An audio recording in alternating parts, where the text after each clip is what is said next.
कृत्रिम बुद्धिमत्ता म्हणजे एआय. एकीकडे याचा अधिकाधिक वापर व संशोधनामुळे प्रगतीची दारं खुली होत आहेत, तर दुसरीकडे माणूस विचार व कल्पनाशक्ती हरवून बसतो की काय अशी चिंता सतावू लागली. त्यामुळं एआय चांगलं की वाईट हा मुद्दा सध्या सगळीकडे चर्चेला जातोय. नमस्कार, मी राजेश सावंत, प्रहार न्यूजलाईनमध्ये आपलं स्वागत करतो. चलचित्र पाहून विश्लेषण करणं, निर्णय घेणं, भाषांतर करणं ही कामं मनुष्य बुद्धिमत्ता वापरून करतो. तर अशीच कामं आता एआय म्हणजे प्रोग्राम केलेल्या मशीनला करायला लावली जातात.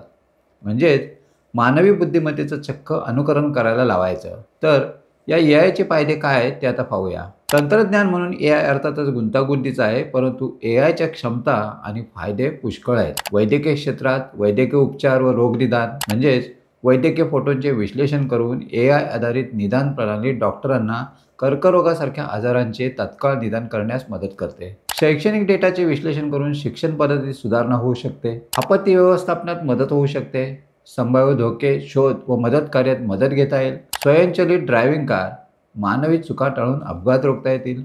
हवामानाचा अचूक अंदाज वर्तवल्यामुळे शेती विकासाला फायदा. विद्यार्थ्याला स्वतः काय शिकण्यात रस आहे याबाबत डेटावरून विश्लेषण करून त्याला त्याच्या आवडत्या विषयात प्रगती करण्यासाठी मदत होऊ शकते. अपघातांचे प्रमाण खूप कमी होईल.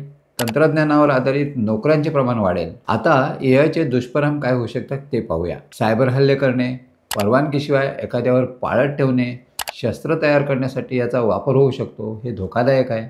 गोपनीय व मूलभूत अधिकारांचे उल्लंघन केले जाऊ शकते. भावना आणि सृजनशीलतेचा अभाव आहे. एआयमुळं मानवी श्रम कमी होऊन नोकऱ्यांवर संक्रांत येऊ शकते. एआय सिस्टीम गुंतागुंतीची आहे. समजण्यासाठी कठीण. सिस्टीम कसे निर्णय घेते याचा मानवाला थांगपत्ताही लागत नाही. तुम्हाला ही माहिती कशी वाटली कमेंट्समध्ये नक्की कळवा आणि अशाच नवनवीन व्हिडिओ पाहण्यासाठी प्रहार न्यूजलाईन चॅनलला लाईक, शेअर आणि सबस्क्राईब करायला विसरू नका. धन्यवाद.